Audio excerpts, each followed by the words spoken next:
Reopen Media-ի ուղիղ եթերում իր աշխատանքն է սկսում հոկտեմբերի 23-ի ReNews-ի առաջին թողարկումը, բարև ձեզ։ Թբիլիսիում Հայաստանի, Վրաստանի ու Ադրբեջանի վարչապետերը մասնակցել են Մետաքսի ճանապարհ խորագրով համաժողովին, որի ժամանակ Նիկոլ Փաշինյանը ողջունել է դեպի Հայաստան բեռների տարանցման սահմանափակումները վերացնելու մասին Ալիևի երեկվա հայտարարությունը։ Ադրբեջանի վարչապետը ևս խոսել է, Վրաստանի վարչապետն էլ շատ հետաքրքիր մտքեր է արտահայտել, ասելով, որ աշխարհը փնտրում է առևտրային նոր ուղիներ եւ հարավային Կովկասը կարող է դիտարկվել որպես այդպիսի նոր հնարավորություններ տվող տարածաշրջան, որպես ամբողջություն։ Մետաքսի ճանապարհ 5-րդ համաժողովին հանդիպել են հարավային Կովկասի 3 երկրների վարչապետերը, գոհունակություն հայտնել տարածաշրջանում ձևավորված նոր իրողությունների առիթով։ Նիկոլ Փաշինյանն իր ելույթում նշել է, որ Հայաստանը պատրաստ է դառնալ տարածաշրջանային խաղաղության խաչմերուկ, իրացնելով իր չօգտագործված ներուժը։ Նախորդ անգամ 2023 թվականի հոկտեմբերին ելույթ ունենալով Մետաքսի ճանապարհ համաժողովին հենց այս հարթակից առաջին անգամ ներկայացրեցի Հայաստանի Հանրապետության կառավարության նախաձեռնած խաղաղության խաչմերուկ նախագիծը, որն այնուհետև ստացավ միջազգային մեր բազմաթիվ գործընկերների հավանությունն ու աջակցությունը։ Այդ նախագծի առանցքային գաղափարը տարածաշրջանային եւ միջազգային տրանսպորտային հաղորդակցությունը Հայաստանի Հանրապետության տարածքով զարգացնելն էր ոչ միայն դեպի Վրաստան եւ Իրանի Իսլամական Հանրապետություն, այլև Ադրբեջանի եւ Թուրքիայի ուղղությամբ նրանց հետ սահմանի բացումով։ Փաշինյանը կրկին անդրադարձել է Հայաստանի ու Ադրբեջանի միջև խաղաղության եւ օգոստոսի 8-ին նախաստորագրված պայմանագրի կարեւորությանը, ողջունելով Ադրբեջանի իր բնորոշմամբ մարդասիրական քայլը։ Ադրբեջանը կարևոր քայլ արեց։ Նախագահ Ալիևը երեկ հայտարարեց, որ Ադրբեջանը վերացնում է իր տարածքով դեպի Հայաստան բեռների տարանցման սահմանափակումները։ Սա չափազանց կարևոր հայտարարություն է եւ ուզում եմ իմ գնահատակն արտահայտել Ադրբեջանի նախագահի այս քայլի առիթով եւ ողջունել այդ հայտարարությունը։ Ադրբեջանի վարչապետ Ալի Ասադովը ևս անդրադարձել է Հայաստանի եւ Ադրբեջանի միջև խաղաղության պայմանագրի թեմային, նշելով, որ իր ժամանակին նախաստորագրված համաձայնագիրը կդառնա ստորագրված փաստաթուղթ, բայց թե երբ չի հստակեցրել։ Ադրբեջանի եւ Հայաստանի միջև խաղաղության համաձայնագիրը կարելի ասել պատրաստ է, մնացել են վերջին նրբերանգները, երբ ժամանակը գա այն կստորագրվի։ Ալի Ասադովը հիմնականում խոսում է հարավային Կովկասի տարանցիկ կենտրոն լինելու կարևորության մասին։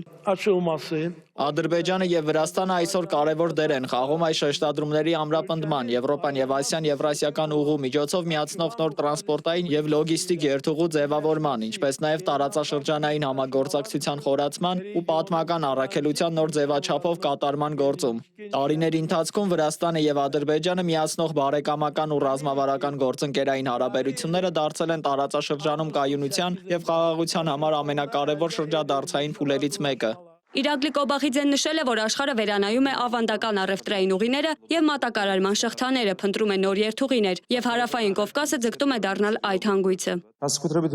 Ես հատկապես ուրախ եմ, որ այսօր մեզ են միացել մեր բարեկամներ եւ ռազմավարական գործընկերներ, Հայաստանի եւ Ադրբեջանի վարչապետները։ Ձեր ներկայությունն այստեղ հաստատում է, որ մենք հարավային Կովկասի երկրներս ընդհանուր տեսլական ունենք, միասին աշխատելու մեր տարածաշրջանը խաղաղության, կայունության եւ տնտեսական հնարավորությունների տարածք դարձնելու ուղղությամբ։ Մետաքսի ճանապարհ ֆորումը, որ Թբիլիսիում անցկացվում է 2 տարին մեկ, համարվում է տարածաշրջանի ամենամեծ հարթակը առևտրի, տրանսպորտի եւ ներդրումային հարցերի քննարկման համար։ Այս տարի այն հավաքել է մինչև 2300 մասնակից ավելի քան 70 երկրներից եւ առաջին անգամ կներառի ֆինանսական համաժողով։ Ֆորումի մասնակիցների թվում են կառավարությունների, միջազգային կազմակերպությունների, այդ թվում ՄԱԿ-ի, Համաշխարհային բանկի եւ Ասիական զարգացման բանկի ներկայացուցիչներ։ Քննարկումները կենտրոնացած են գլոբալ առևտրի ապագայի, միջին միջանցքի զարգացման, էներգետիկ ինտեգրման եւ թվային փոխակերպման վրա։ Համաժողովի նախօրեին Նիկոլ Փաշինյանը հանդիպում է ունեցել Իրակլի Կոբախիձեի հետ։ Հայաստանի վարչապետը հրապարակում էր արել եւ գիծ գրել արդյունավետ հանդիպում Վրաստանի վարչապետ Իրակլի Կոբախիձեի հետ։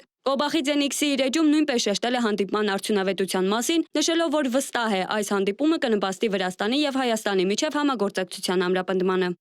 Մոնիկա Հայրոյան, Reopen Media։ Քաղաքացիական պայմանագիրը ոգևորությամբ, իսկ ընդդիմադիրները քննադատաբար են վերաբերել Ալիևի Ադրբեջանի տարածքով ղազախական ցորենի տարանցումն ապահովելու հայտարարությանը։ Փաշինյանի թիմակիցներն այս զարգացումը հեղափոխական իրադարձություն են համարում, ցորենի ներմուծումը դիվերսիֆիկացվում է, ընդդիմությունն էլ զգուշացնում է Ադրբեջանից կախվածության մեջ ընկնելու հնարավոր վտանգների մասին, թե ով ինչպես է հիմնավորում իր տեսակետը, պարզել է Աննա Հարությունյանը։ Ադրբեջանով մեր երկիր ցորենի գալը իշխանությունը որակում է հեղափոխական իրադարձություն։ Ընդդիմությունն ու որոշ փորձագետներ ռիսկերի մասին են զգուշացնում։ Նախորդին Ղազախստանում Ալիևը հայտարարեց, թե Բաքուն վերացրել է Հայաստան-Բեռների տարանցման բոլոր սահմանափակումները։ Հայաստանի իշխանությունը ողջունեց այս քայլը։ Ժամեր անց նույնը հայտարարեց Հայաստանի վարչապետը։ Մենք ոչ միայն քաղաքական, այլև տեխնիկական առումով պատրաստ ենք հենց այսօրվանից, առանց չափազանցության հենց այսօրվանից,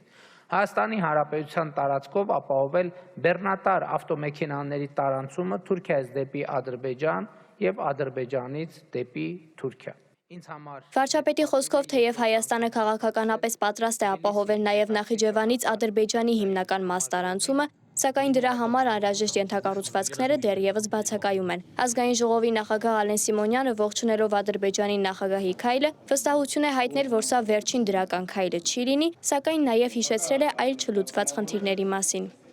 Վստահ եմ, որ գալիք ապագայում նման քայլերի, երկկողմ քայլերի պակաս չի զգացվելու, ողջունում եմ Ադրբեջանի նախագահի այդ հայտարարությունը եւ պետք է ասեմ, որ մենք սպասում ենք նաեւ շատ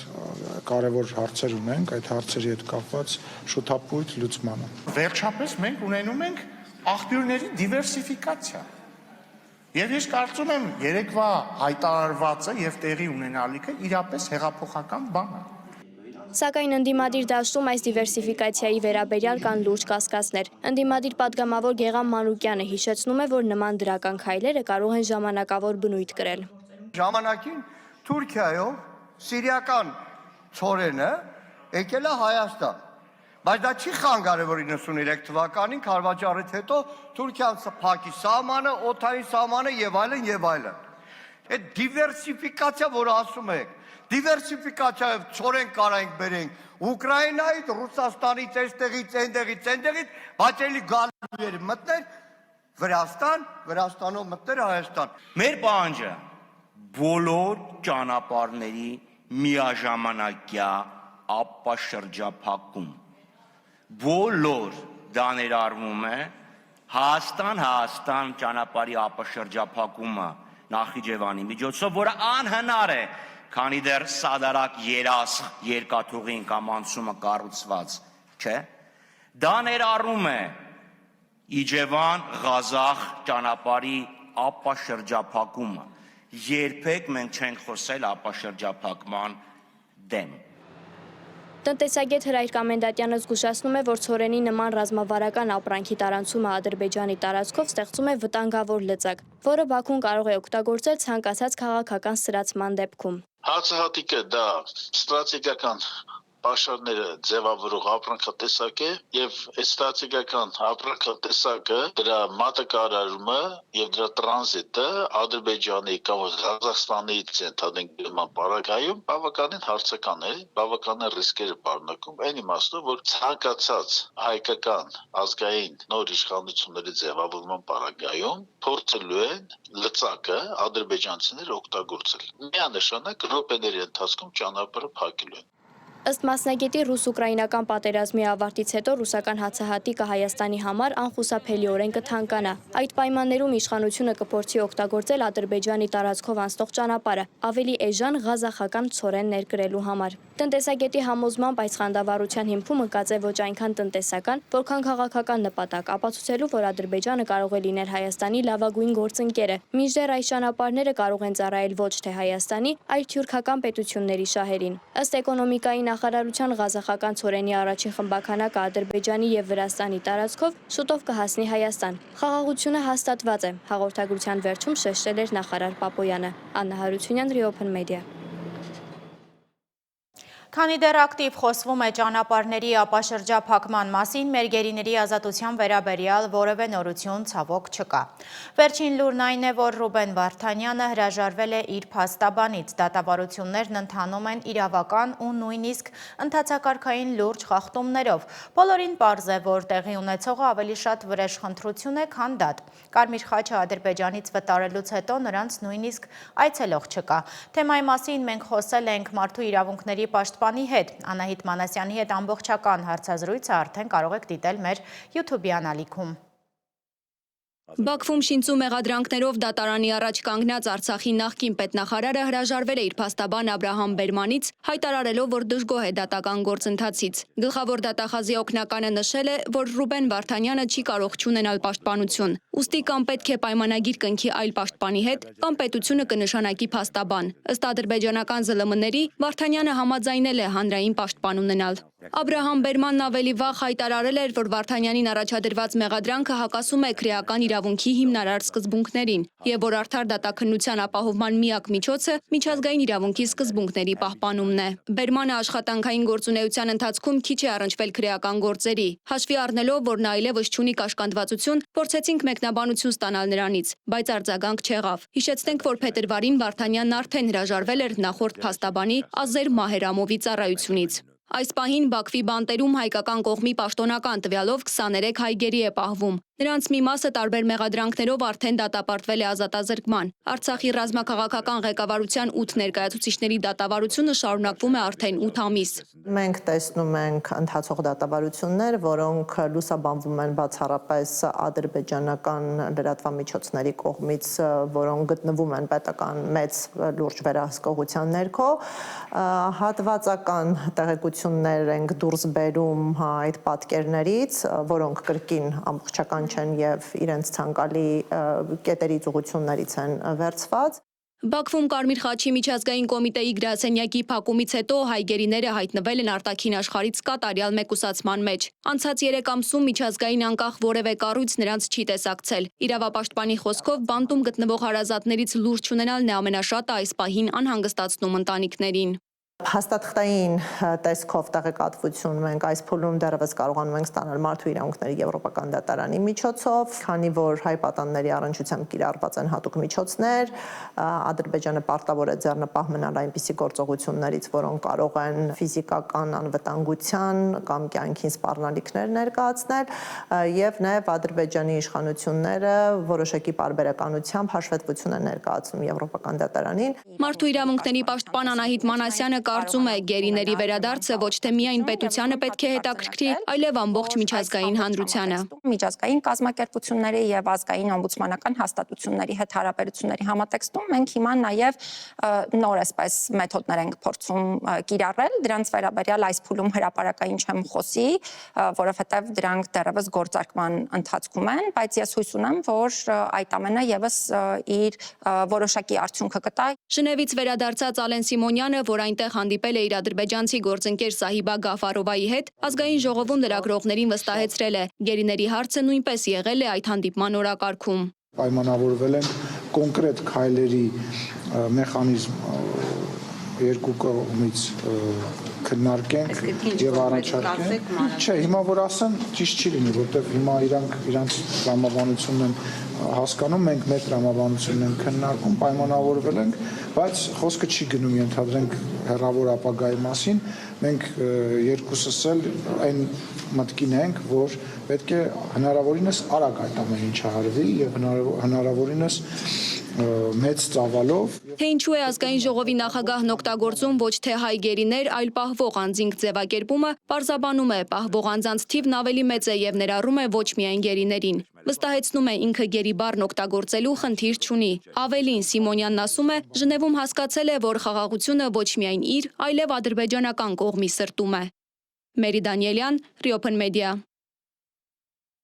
Անվտանգության խորհրդի քարտուղար Արմեն Գրիգորյանը հանդիպել է Երևանում անցկացվող Հայաստանի և Ադրբեջանի քաղաքացիական հասարակության ներկայացուցիչների մասնակցությամբ երկկողմ կլոր սեղան քննարկման մասնակիցների հետ։ Գրիգորյանը բարձր է գնահատել Հայաստան-Ադրբեջան հարաբերությունների կարգավորման գործընթացի շրջանակներում նման ձևաչափն ընդգրկող հանդիպումների անցկացումը, որոնք միտված են դրականորեն ազդելու մարդկանց միջև շփումների հաստատմանը։ Նա նաև ընդգծել է, որ հանրության տարբեր շերտերի ներգրավումը միայն ամրապնդելու է խաղաղությունը։ Քաղաքասարակության ներկայացուցիչներն ընդգծել են նման նախաձեռնությունների շարունակականության կարևորությունը ուղղված փոխվստահության և համագործակցության ամրապնդմանը։ 3 օրվա երկրորդ կեսին Նիկոլ Փաշինյանը Վրաստանից եկել է Հայաստան ու գնացել ազգային ժողով, որտեղ նորից շատ սուր հայտարարություններ է արել կաթողիկոսի հասցեին։ Նա նաև ասել է, որ եկեղեցիները հանրության վերադարձնելու բարոյական ու իրավական հիմքեր կան։ Կիրակի նա պատրաստվում է գնալ Հովանավանք, որտեղ կարգալույծ եղած նախկին քահանա Տեր Արամը, որն այսուհետև Ստեփան Ասատրյանն է, որոշել է չենթարկվել կարգալույծ լինելու որոշմանը ու պատարակ մատուցել։ Այսպիսով իշխանություն եկեղեցի առճակատումը մտնում է նոր փուլ։ Կարգալույծը չի կարող կարգալույծ անել։ Կտրիչ Ներսիսյանը ինքը կարգալույծ է, որ իր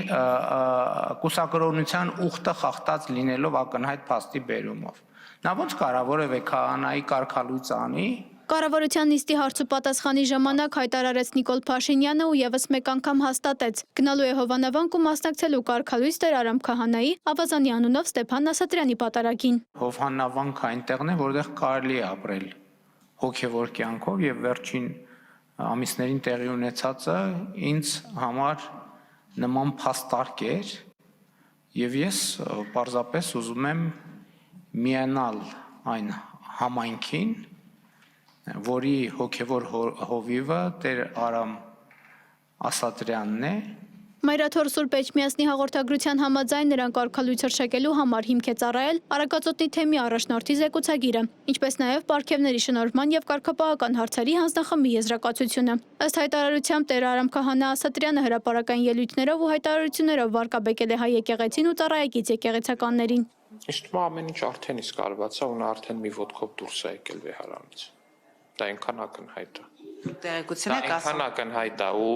Տեր Արամին կարգալույց հայտարարելու այդ բանը ցույց էր տալի հենց դա, որտեվ չէր կարելի այդպես փրփուրներից կախվել, հասկանում եք, ուղղակի չէր կարելի։ Փորձեցինք նաև պարզել, թե ինչպես են վերաբերվում այս ամենի մեր քաղաքացիները եւ արդյոք պատրաստվում են մասնակցել Հովանավանքի պատարագին։ Օրինական չի դառնում էլի ինքը, դրա համար ճիշտ չի մասնակցելու։ Ես հոգեւ ես մասնակցում եմ եւ միշտ Տեր Արամի կողքին եմ։ Ես միշտ մեր եկեղեցու կողքին եմ։ Չէ, երևի, որտեվ աշխատում եմ, ժամանակ չունեմ, ասեմ։ Այս սխալություն է, էլի։ Իրաց կողմից էլ, եկեղեցու կողմից էլ հագին բաներ կա, որ ժողովրդի սրտով չէ, էլի։ Միքայել եւ Մկրտիչ սրբազանների պաշտպան Արազ Օրաբյանը Facebook-յան գրառմամբ իջեցրել է խղճի ազատության եւ կրոնական կազմակերպությունների մասին օրենքի 17-րդ հոդվածի առաջին մասի բգետը։ Եկեղեցին անջատված է պետությունից եւ պետությունը չի միջամտում եկեղեցու օրենքին համապատասխանող գործողությանը եւ ներքին կյանքին։ Արգելվում է եկեղեցիների եւ կրոնական կազմակերպությունների կառուցվածքում որևէ պետական մարմնի կամ նրա հանձնարարությունները կատարող անձի գործունեություն։ Մեծիտանն Կիլիկիո կաթողիկոս Արամ Առաջինը իր կահակալության 30-ամյակին նվիրված միջոցառման ժամանակ հայտարարել է, որ հայրենիքը գնում է դեպի ինքնակոնդում, իսկ Սփյուռքը ինքնամարշում։ Պետք է այս ամենին վերջ տալ համահայկական ուժերով։ Անի Հովհաննիսյան, Ստեփան Տիգրանյան, Ռեոփն մեդիա։ Էջմիածնի շուրջը կատարվողին զուգահեռ քաղաքում նաև սկսվել է քարոզարշավ։ Վաղարշապատի համայնքապետ են ընտրելու նոյեմբերի 16-ին։ Բավականին լուրջ պայքար է ենթադրվում հաշվի առնելով մասնակիցների թիվն ու տրամադրվածությունը։ Ընտրողների ընդհանուր թիվը խոշորացված համայնքում մոտ 70,000 է։ Ինչ սպասել, փորձել է հասկանալ իմ գործընկեր Սիմոն Հովհաննիսյանը։ Այսօր պաշտոնապես մեկնարկեց Վաղարշապատ համայնքի ավականու ընտրությունների քարոզարշավը։ Արդեն միավորված Վաղարշապատ եւ Խոյ համայնքների իշխանությունը ստանձնելու համար 8 ուժ է պայքարում։ Տարբեր քաղաքական ուժեր տարբեր կերպ են սկսել իրենց քարոզարշավը։ Օրինակ իշխող քաղաքացիական պայմանագիրը առավոտից երթով քաղաքում շարժվում է եւ իր թռուցիկները բաժանում։ Հայրենիք կուսակցությունն ու Հաղթանակ կուսակցությունների դաշինքը շնորհանդեսով են պատրաստվում սկսել իրենց քարոզարշավը։ Իսկ Հանրապետություն կուսակցությունը քաղաքի սրտում տեղադրված իր տաղավարից ընտրողների զինվորներին թռուցիկ, սուրճ եւ կոնֆետներ է առաջարկում։ Ընտրակաշարք չէ, ասում են, պարզապես հյուրասիրություն։ Հիշեցնեմ, որ վաղաշաբաթ համայնքի ընտրությունները եկեղեցի պետություն հարաբերությունների սրման ֆոնին են։ Հենց վաղաշաբաթի սրտում է գտնվում հայ առաքելական եկեղեցու աթորանիստը։ Քարոզարշավը մեկնարկում է այսօր, ավարտվում է քվեարկությունից 1 օր առաջ, արձանագրենք ամսի 14 նոյեմբերի ժամը 24:00-ին ավարտվում է քարոզարշավը, դրանից արդեն քարոզությունը արգելվում է օրենքով։ Բոլոր բնակարարում առանձնացված է դահլիճներ քարոզության համար, որ եթե կուսակցությունները ուզում են հանդիպել իրենց ընտրողներին, կարող են դիմել համայնքապետարաններ, ստանան տեղը, որ ժամին որը կուզեն, եթե ազատ է այդ տեղերը եւ իրականացնեն իրենց քարոզը։ Մյուս տարբերակը գովազդային պաստառներն են։ 5 քառակուսի մետրից ավելի տեղերի համար վիճակահանություններ արդեն արել է կենտրոնական ընտրական հանձնաժողովը, ինչպես նաեւ համայնքի սահմանած գովազդային վահանակներ կան, որոնց վրա բոլոր 8 ուժերն էլ այնպես պիտի փակցնեն իրենց պաստառները, որ մյուսներին էլ տեղ մնա ըստ Սիմոնյանի։ Բոլոր ուժերը ունեն հնարավորություն այդտեղ փակցնելու, կարող են փակցնել։ Եվ դա առաջի անգամը չի, իրենք մեր պաստառների վրա են պաստառ փակցնում, այդ ամբողջ process-ները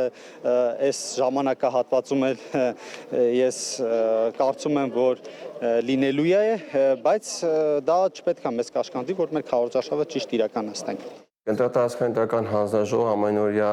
ոնց որ ասած ռեժիմով մենք շրջայց ենք կատարում թե վաղաշաբաթ համայնքում, թե Խոյ համայնքում եւ եթե մենք տեսնում ենք, որ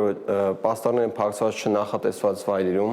մենք իրավունք ունենք օրենքով սահմանված ժամկետում 3 օր առավելագույնը տալ կուսակցություններին, որպեսզի նրանք այդ խախտումը վերացնեն եւ որից հետո մեզ զեկուցեն։ Եթե խախտումը չեն վերացնում, մենք կարող ենք դիմել իրավապահ մարմիններին, որպեսզի այդ պաստառները հեռացվեն։ Ամենաշատ հանդիպողը իշխող քաղաքացիական պայմանագրի պաստառներն էին, անվճար գովազդային վահանակներին, մասնավոր ընկերությունների տարածքներում եւ քաղաքացիները ուղղակի խնդրում են, որպեսզի տանեն իրենց պատշգամբներից կախեն կամ իրենց տարածքների վրա խփեն։ Հայրենիք կուսակցությունը քարոզարշավի առաջին օրվա համար ավելի փակ տարածքեր ընտրել։ Համեստություն չի ուզում անել համայնքապետի տեխնացու գրող հրապարակախոս Խաչիկ Մանուկյանը։ 100+1։ Ես ասել եմ, որ ես արդեն հաղթել եմ, ես այդ հաղթանակի կողքը հրավիրում եմ բոլոր նրանց, ովքեր հաղթության կրողներն են։ Ամեն մարդու ապրած կյանքը այդ ցուցանիշն է։ Քաղաքում եղած ժամանակ մենք միայն 2 ուժերի քարոզարշավը տեսանք, բայց բոլոր տեխնացուներին ենք սպասում մեր տաղավարում հարցազրույցի։ Իսկ մինչ այդ վաղաշաբաթում ինչ են մտածում մարդիկ ընտրությունների մասին։ Անկեղծ ասեմ, ես ոչ մեկի չեմ ճանաչում։ Ոչ մեկի։ Բայց լսել եմ Արգիշտի մասին լավ բաներ լսել եմ, եկել Հարությունի մասին եմ լավ բաներ լսել։ Իմ նախընտրած տեխնացուն ունեմ, բայց ոչ հոր արյունը ծախած։ Ջեբրայել ազատագրել ենք դրել մեխակավան։ Դուք հոր արյունով շաղախված հողը ծախողի թիկունքին կանգնել ես։ Այնքան խնդիրներ ունի առաջին հերթին այդ շների խնդիրը։ Մեզ ուտում են արդեն։ Գոնե շներին միտեղ միապաստան կառուցեն, տանեն, բոլորի վրա հարձակվում են։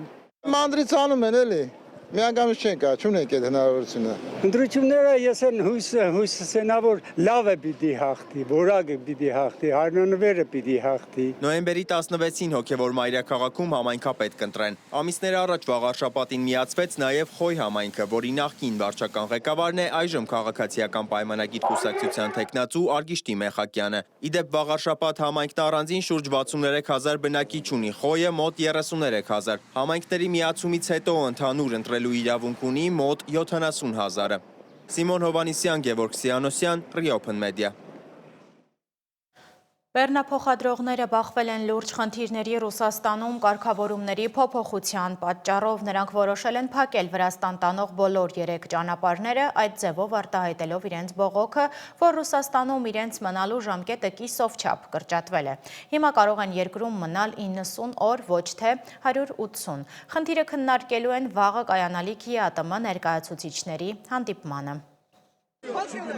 Հայ-վրացական սահմանի 3 անցակետերը վերջին 2 օրերին կաթվածահար վիճակում էին։ Բեռնատարների վարորդները փակել են դեպի Վրաստան տանող ճանապարհները՝ ի նշան բողոքի Ռուսաստանի սահմանած նոր կանոնակարգի դեմ։ Սա վարորդների վերջին ծայրահեղ քայլն է՝ մի քանի անհաջող բողոքի ակցիաներից եւ կառավարությունից ու Ռուսաստանի դեսպանատնից սպառիչ պատասխաններ չստանալուց հետո։ Խնդիրը դաշնային նոր օրենքն է, որով օտարերկրյա քաղաքացիների երկրում գտնվելու ժամկետը 180-ից կրճատվել է մինչև 90 օր։ Վարորդները պնդում են, որ այս սահմանափակումը կործանարար է իրենց համար, քանի որ հաճախ նրանք միայն վերին Լարսի անցակետում են անցկացնում շաբաթներ, երբեմն ավելի շատ ամիսներ։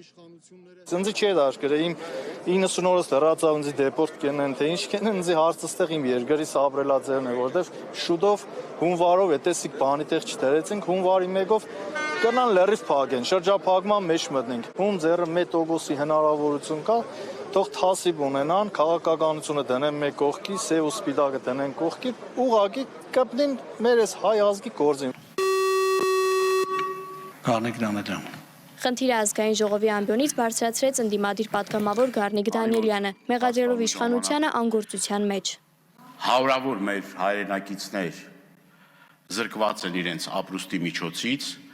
հայտնի սահմանափակումների պատճառով, 90 օրյա ժամկետի սահմանափակման պատճառով մարդկանց դեպորտ են խփում։ Մինչև հիմա այդ մարդիկ սպասում են պատասխանների եւ ցավոք սրտի այդ պատասխանները չստանալով մարդիկ դիմել են անհնազանդության, խաղաղ անհնազանդության միջոցի։ Բեռնափոխադրողները ստիպված են եղել 3 անցակետերում ակցիա իրականացնել։ Մի քանի անգամ եւ կառավարության շենքի մոտ եւ տարբեր վայրերում բողոքի իրենց ձայնն են բարձրացրել։ Ըստ Գառնիկ Դանիելյանի, այդ ուղղությամբ որևէ գործուն քայլ չի արվել։ ՊԵԿ նախկին նախագահ Դավիթ Անանյանը իր ֆեյսբուքյան էջում քննադատել է նախարարին, նշելով, որ մինչ նա զբաղված է քաղաքական հայտարարություններով, բեռնափոխադրողների ճգնաժամը, որի հասցեատերը հենց ինքն է, մնում է չլուծված։ Խոսվում է բարձր մակարդակով բանակցությունների մասին, բայց իրական լուծում չկա։ Վարորդները շարունակում են հայտնվել սև ցուցակներում, բեռնատարները շարունակում են կուտակվել սահմանին, իսկ Հայաստանի տնտեսությունը կորցնել վստահելի գործընկերոջ համբավը։ Ի պատասխան քննադատությունների էկոնոմիկայի նախարար Գևորգ Պապոյանը հայտնեց, որ խնդիրը քննարկվել է ռուսական կողմի հետ, եւ նրանք տրամադրված են լուծում տալ հարցին։ Մեր տեղեկություններով այս պահին արդեն իսկ համապատասխան օրենսդրական նախաձեռնությունը Ռուսաստանի Դաշնության պատկան մարմիններում գտնվում է շրջանառության փուլում, շրջանառության մեջ։ Հոկտեմբերի 24-ին տեղի է ունենալու ԵԱՏՄ խորհրդի նիստը, որտեղ այդ հարցը քննարկվելու է եւ կոնկրետ հստակություններ կլինեն։ Պապոյանը նշեց, որ հարցը ընդգրկվել է նաև Եվրասիական տնտեսական հանձնաժողովի խորհրդի նիստի օրակարգում։ Բեռնատարների վարորդները առավոտյան բացել են միջպետական ճանապարհները։ Այժմ սպասում են հոկտեմբերի 24-ի ԵԱՏՄ նիստում հարցի քննարկմանը։ Աննա Հարությունյան, Reopen Media։ Նշեմ, որ այսօր առավոտյան տեղեկացանք, որ Ռուսաստանն ընդունել է Երևանի հիմնավորումները եւ նախապատրաստում է որոշում, որով հայ վարորդների համար ժամկետը կերկարացվի 90-ից մինչև 180 օր։ Որոշման նախագիծն արդեն համակարգային քննարկման փուլում է եւ ընդգրկվելու է ԵԱՏՄ-ի վաղվա նիստում։ Քննչական կոմիտեից հայտնում են, որ Գյումրիում տեղի ունեցած զանգվածային անկարգությունների մասնակից 19 անձի նկատմամբ կալանքը որպես խափանման միջոց կիրառելու վերաբերյալ միջնորդություն է ներկայացվել դատարան։ Հիշեցնեմ, որ հոկտեմբերի 20-ին իրավապահները մտել են Գյումրիի համայնքապետարան եւ ձերբակալել մի շարք անձանց, այդ թվում քաղաքապետ Վարդան Ղուկասյանին։ Համայնքապետարանի շենքի մոտ էին հավաքվել բազմաթիվ քաղաքացիներ, նրանց եւ իրավապահների միջև հրմշտոցից հետո 33 անձ պերման էր ենթարկվել։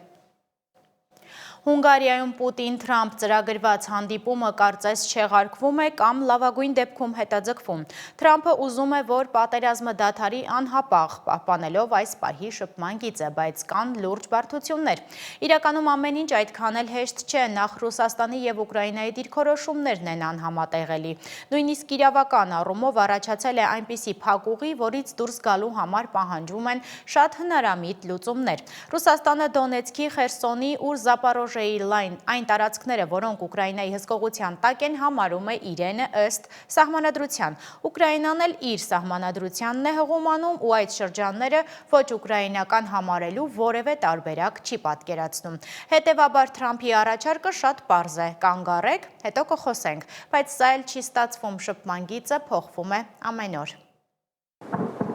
Ուկրաինայի իշխանությունները հայտնել են գիշերային հրթիռային եւ անօդաչու հարձակումների հետևանքների մասին, որոնք թիրախավորել էին Կիևի էներգետիկ ենթակառուցվածքները, առաջացնելով հրդեհներ ու զոհեր։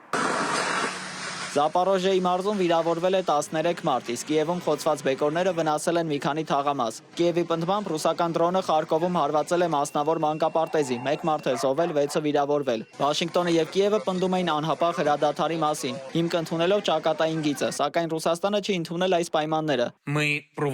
Մենք հանդիպում ունեցանք Միացյալ Նահանգների նախագահի հետ։ Մենք համաձայնեցինք, որ այսպես կփորձենք կազմակերպել երկխոսություն, հիմնվելով ճակատային գծի վրա, որն այժմ ունենք։ Սա նախագահ Թրամփի ազդանշանն էր իր թիմին։ Ճակատային գիծը կարող է լինել դիվանագիտության սկիզբը։ Սակայն Մոսկվան կտրականապես մերժել է այս մոտեցումը, կրկնելով իր պահանջը։ Ցանկացած հրադադարից առաջ Ուկրաինան պետք է համաձայնի ռուսական զորքերից զբաղեցրած տարածքները ճանաչել ռուսական։ Նման հավակնությունները փաստացի փակուղի են մտցնում բանակցային գործընթացը։ Նախագահ Թրամփը մեկնաբանելով իրավիճակը հայտարարել է, որ չի ցանկանում մասնակցել անիմաստ հանդիպման։ Ես չեմ ուզում անօգուտ հանդիպում ունենալ, չեմ ուզում ժամանակ վատնել։ Ուստի կտեսնենք, թե ինչ կլինի, բայց մենք կնքեցինք այս բոլոր հիանալի գործարքները։ Դրանք բոլորը ամուր խաղաղության գործարքներ են։ Եվ ես ասացի, կանգնեք ձեր մարտական բնագծերում, եւ դուք հետ եք քաշվում, գնում եք տուն, եւ բոլորը որոշ ժամանակ հանգստանում են, որովհետեւ դուք ունեք երկու երկիր, որոնք սպանում են միմյանց, երկու երկիր, որոնք կորցնում են շաբաթական 5-ից 7000 զինվոր։ Մենք դեռ որոշում չենք կայացրել։ Դիվանագիտական վերջին փորձը եղավ պետքարտուղար Մարկո Ռուբիոյի եւ արտգործնախարար Սերգեյ Լավրովի հեռախոսազրույցը, որից հետո պարզ դարձավ, որ Ռուսաստանի դիրքորոշումը մնում է անփոփոխ։ Լավրովը նաեւ քննադատեց արևմտյան լրատվամիջոցներին իրավիճակը աղավաղված ներկայացնելու համար։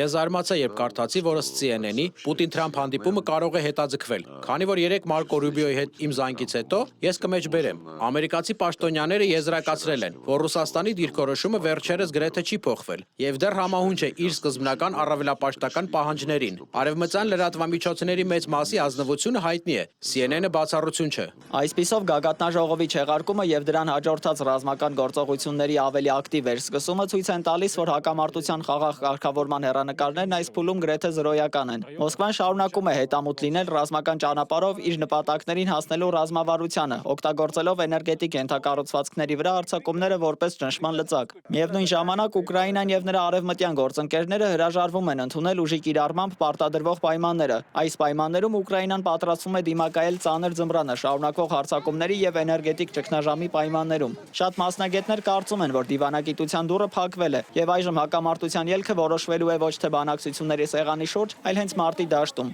Դավիթ Գենջոյան, Ռիոփն մեդիա։ Այժմ մեկ ցավալի լուրի մասին 102 տարեկանում մահացել է Շարլ Ազնավուրի քույրը Այդա Ազնավուր Կարվարենցը։ Ազնավուր հիմնադրամը հայտնում է, որ նրան կհուղարկավորեն ընտանեկան գերեզմանատանը Մոնֆոր Լամորիում։ Ի դեպ, հենց այստեղ է հուղարկավորված նաև Շարլը։ Այդա Ազնավուրի մասին պատմում է մեր ֆրանսալեզու թողարկումների հեղինակ Հասմիկ Արաքելյանը։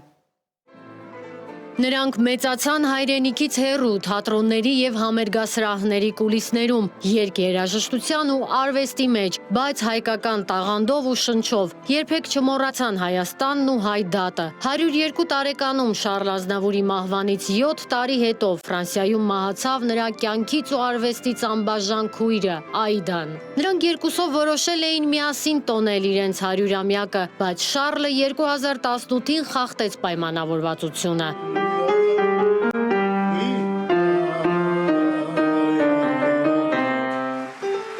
Այդան ընդամենը 1 տարով էր մեծ Շարլից, բայց միշտ նրան ասում էր փոքրիկ աղբարիկս։ Հենց այդպես էլ կոչել էր իր ինքնակենսագրականը, որտեղ պատմել էր քույր ու եղբոր անբացատրելի կապի եւ ազնավուրների ոդիսականի մասին։ Քույրս մեր տան ամենահզորը երաժիշտն էր, երգում էր, նվագում, երաժշտություն ստեղծում, բայց իր կյանքը նվիրեց ընտանիքին։ Շարլ Ազնավուրն այսպես էր քրոջը մեծարում, որն ամուսնացել էր հայ ազգի կոմպոզիտոր Ժորժ Կարվարենցի հետ։ Ազնավուր Կարվարենց ընտանիքը աշխարհին եւ հատկապես հայերին նվիրել է այնպիսի երգեր, որոնք իսկական երաժշտական ժառանգություն են, քեզ համար Հայաստանից մինչև նրանք ընկանն ու մի հավերժական սերը։ Բայց քչերը գիտեն, որ 2007-ին քույր ու եղբայր կրկին նստել են դաշտամուրի առջև եւ նոր երգ ձոնել դարերի ընթացքում չարիքներին դիմակայող Հայաստանին։ Հատկապես Արցախի բլոկադայի ընթացքում այդ երգը տպավորություն էր թողնում, թե այդ տողերն ազնավուրները գրել էին հենց այդ օրերին։ Քո սահմանի մոտ թշնամիներդ են վրաններ խփել, ճակատագիրն է քեզ միշտ հարվածել, սակայն դու կրկին ոտքի ես կանգնել։ Բյուր փորձանքների, շատ ցնցումների միջով ես անցել, չարիքների ես դիմագրավել հազարաբերան, թշվառ, տառապյալ, անուշ Հայաստան։ Քո լեզվից երբեք չես հրաժարվել, քո մշակույթն ես հրաշքով փրկել եւ գերմարտկային ճիգերի գնով խավարին հաղթել։ Քեզ ավերել են, կրկին հառնել ես Փյունիկի նման եւ ամեն անգամ նորից սկսել ու բարգավաճել։ Իմ քնքուշ, չքնաղ, անուշ Հայաստան։ Այդ Ազնավուրը եղբոր հիշատակը շարունակում էր վառ պահել նույնիսկ զառամյալ տարիքում։ Շանսոնյեի կյանքին նվիրված ֆիլմը ստեղծելիս հեղինակները մանրամասներ էին ճշտել հենց նրանից, եւ ֆիլմի պրեմիերայի օրը Փարիզում 101-ամյա Այդա Ազնավուրը հայտնվեց հանրության առջև, եւ դա եղավ նրա հրապարակային վերջին հայտնությունը։ Օրհնեց ու բարի ընթացք մաղթեց։ Այդա Ազնավուրը կհուղարկավորվի Մոնֆոր-Լամորիում գտնվող Ազնավուր Կարվարենց ընտանեկան դամբարանում։ Հասմիկ Առաքելյան, Reopen Media։ Եվ վերջում, վստահաբար նկատել եք, որ վերջին տարիներին տարբեր երկրներում քաղաքական գործիչները, նույնիսկ երկրների ղեկավարները աչքի են ընկնում օրինակ 10 տարի առաջ անհավանական թվացող նախաձեռնություններով, խոսքով ու վարքով։ Սոցցանցերը շատ կտրուկ փոխել են նաև ավանդական քաղաքական գործունեությունը, դարձել են հանրության հետ շփման ամենաարագ, անմիջական ու արդյունավետ գործիքը։ Արդյունքում պարբերաբար տեսնում ենք երկրների ղեկավարների, որոնք օրինակ ուղիղ եթերում ռոք են երգում, շատ մտերմիկ ձևով պատասխանում են օգտատերերի հարցերին։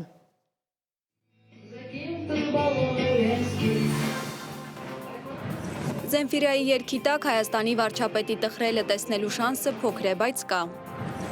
Թրամփը էլի Ալբանիա կոչեց։ Զենֆիրայի մտքով կանցներ, որ մի օր Հայաստանի վարչապետը կտխրի իր երգերի տակ ու դա կդառնա թրենդ TikTok-ում։ Չեմ կարողանում հասկանալ, ինչ է կատարվում Հայաստանում։ Սպասեք, սա իրոք պաշտոնական էջն է։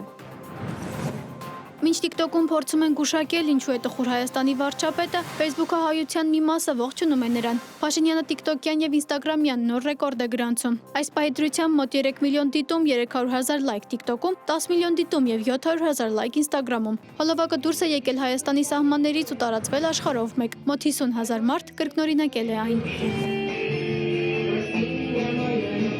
Սա Փաշինյանի բազմաժանր երաժշտական ճաշակի մասին փաստող միակ տեսանյութը չէ։ Զենֆիրային նախորդել էին Հայկոն, Էլվինա Մակարյանը, Ստրոմայը, անգամ Արկադի Դումիկյանը։ Դե իսկ հետո սրան ավելացավ Սրտիկի ժեստը։ Սրտիկներով բարելույս ասելուց բացի Փաշինյանը սիրում է սոցցանցերի իր վարկանիշով կիսվել, կամ ինչպես բլոգերներն են ասում, ստատիստիկայով։ 53 միլիոն դիտում, 16,000 նոր հետևորդ։ Ուրիշ որ երկրի ղեկավարն է սոցցանցերում կիսվում իր հավանումների եւ հետևորդների քանակով։ Գտնել չկարողացանք։ Ամենայն հավանականությամբ այս հարցում Փաշինյանը մենակ է։ Սոցցանցային աժիոտաժի ֆոնին Փաշինյանը բացատրեց, թե որն է սրտիկներ ցույց տալու նպատակը։ Նրանք, ովքեր դարդոտված են, նրանք նույնպես կարող են օգտվել օրը պոզիտիվով սկսելու այդ հնարավորությունից։ Եթե դուք խոսում եք դարդերի մասին, Հայաստանի Հանրապետությունում դարդերով զբաղվող մի ինստիտուտ կա եւ դա Հայաստանի Հանրապետության կառավարությունն է, մնացածը կենացների ժանրից։ Կառավարությունը ես եմ։ Սոցցանցերը վերափոխեցին աշխարհը ու նաև քաղաքականությունը։ Հայտնի խոսք կա, եթե Ջոն Քենեդիի ժամանակ հեռուստացույց չլիներ, նրան դժվար ընտրեին։ Նույնն էլ հիմա է։ Ամերիկայից մինչև Ուկրաինա սոցցանցերով երկիր կառավարողների պակաս չկա։ Գիտենք մի քանի տեսանյութ Սպիտակ տան պաշտոնական էջից։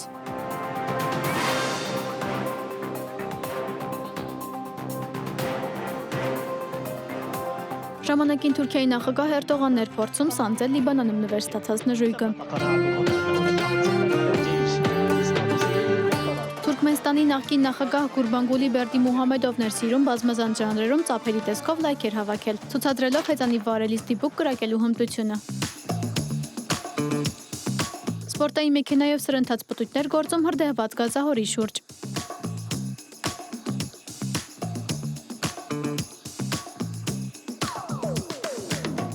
Կամ երկծոնում իր նժույգին։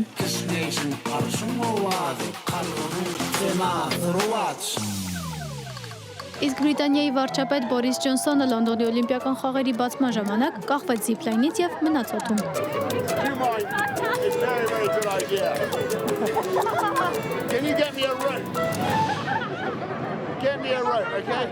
Նոր Զելանդիայի վարչապետն է Քրիստոֆ Լյուքսոնը։ Զելանդական լեռներում Պավլովա է ուտում, հետո կիսվում իր մաշկի խնամքի գաղտնիքներով։ Մեդիահոգեբանն ասում է, մեր օրերում տեսանյութը որքան հումորային լինի ու ապշեցուցիչ, դիտումները եւ հավանումները այդքան շատ կլինեն։ Այն քաղաքական գործիչները, որոնք նորարարություններին կողմ չեն գնում եւ շարունակում են մնալ ավանդական մեդիայի տիրույթում, շատ ավելի քիչ հասանելիություն են ունենում հատկապես վերջին սերնդի ներկայացուցիչներին, որովհետեւ իրենց պարզապես չեն դիտում եւ իրենց մասին հազվադեպ են իմանում։ Ֆենոմենը հասկանալու համար եկեք նայենք թվերին։ Ամերիկայի Միացյալ Նահանգներում 2020-ի նախագահական ընտրություններին 158.9 միլիոն մարդ է մասնակցել։ Սա երկրի համար ռեկորդային ցուցանիշ է։ Ջենզին այդ ռեկորդում մեծ դերակատարում ունի։ Այժմ քաղաքական գործիչները այսպես փորձում են Ջենզիի սրտերը գրավել, փորձելով դառնալ մեզնից մեկը։ Հակառակ դեպքում նրանց մասին շատերս չէինք էլ իմանա։ Տեխասի կոնգրեսական Բետո Օռուրկը ատոմնաբույժի մոտ է։